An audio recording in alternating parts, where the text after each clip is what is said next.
नमस्कार वे सभी कृषि साथियों को, मैं रामचंद्र चौधरी उत्कर्ष ऑनलाइन एजुकेशन पर आप सभी का हार्दिक स्वागत करता हूं।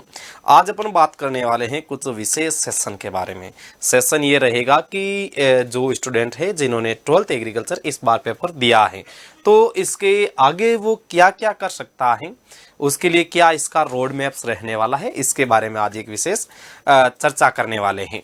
तो देखो, 12वीं कृषि विज्ञान के बाद, क्योंकि आपकी परीक्षा तो हो गई है, 12वीं कृषि विज्ञान के बाद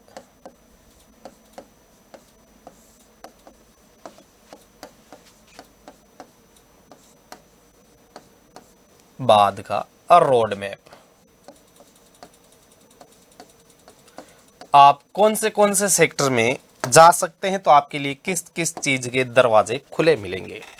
ठीक है, तो जिसने केवल 12th एग्रीकल्चर है उसके लिए तो अलग से पूरा एक वीडियो बना के डाल दिया है। अब 12th कर दी, वो आगे पढ़ना चाहता है तो उसके पास दो पहलू हैं। तो देखो, पहला पहलू आएगा आपके, एक और पहलू आएगा आपके 12th होने के बाद, या तो आप दो जेट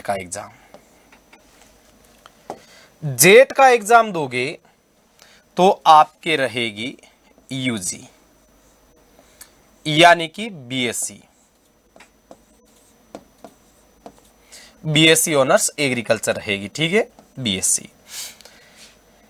बीएससी रहती है 4 साल की।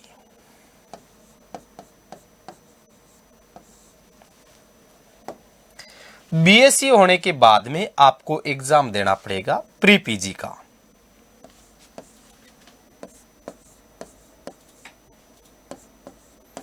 प्री पीजी, इसमें आपके हो जाएगी एमएससी।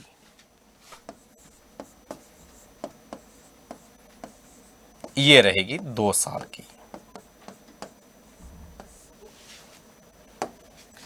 फिर आप कर सकते हैं पीएचडी,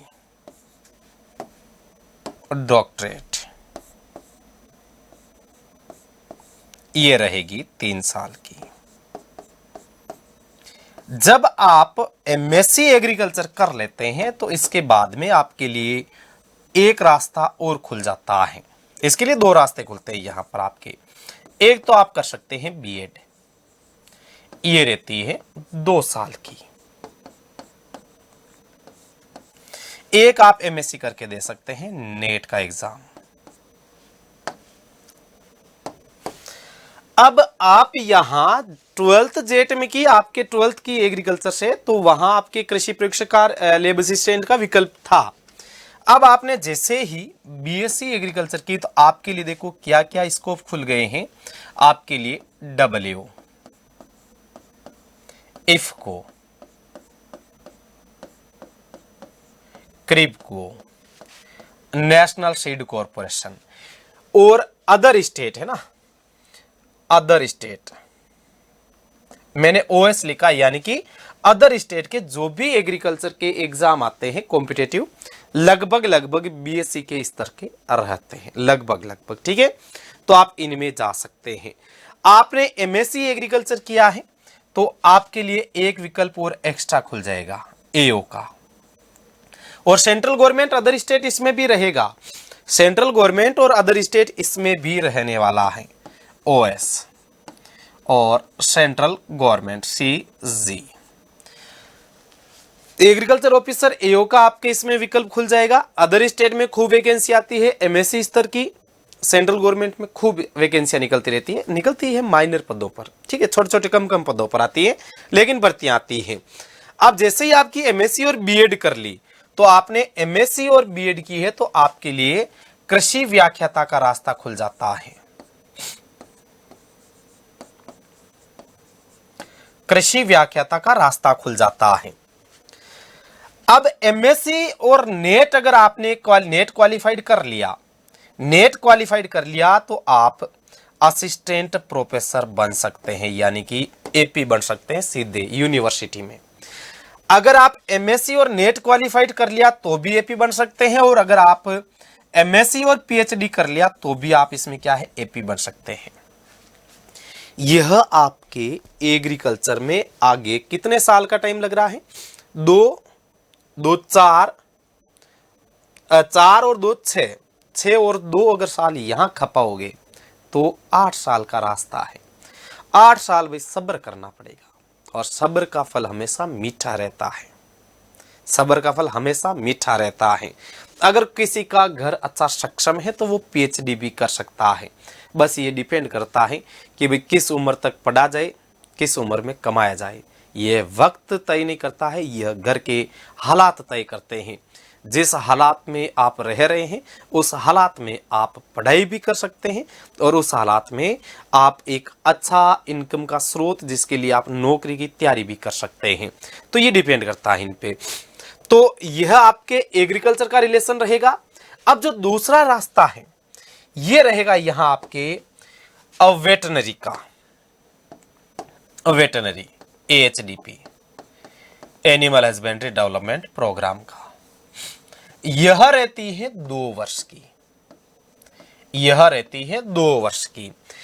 यह जब आप एचडीपी कर लेते हैं, डिप्लोमा कर लेते हैं, तो आपके पास में किसका मौका रहेगा? आपको एलएसआई का, पशुधन निरीक्षक का। इसमें सिस्टम ठीक है। अभी जो पिछली वैकेंसी हुई थी इसमें लगभग शायद 35,000 ऐसे स्टूडेंट बैठे थे टोटल वेटनरी के, लगभग 35,000 बैठे थे। सीटें थी लगभग उसमें 2500 तक, 2,2500 सीटें थी, 35,000 बैठे थे। अभी भी इसमें भीड़ कम है। भाई सरकारी नौकरी जरूरी तो नहीं कि हर व्यक्ति पढ़ा हुआ सरकारी नौकरी ही लगता है। अच्छा वो बिजनेस भी कर सकता है, काम धंधा कर सकता है।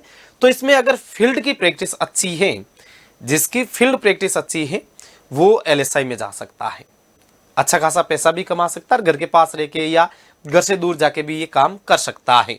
तो यह आपके लिए पूरा रोड मैप रहेगा। आप बीए तो प्राइवेट कर लेना, अगर वेटनरी कर रहे हैं तो प्राइवेट बीए कर लेना, और अगर आपने जेट का एग्जाम दे दिया है, बीएससी कर रहे तो फिर आपको बीए करने की आवश्यकता नहीं है।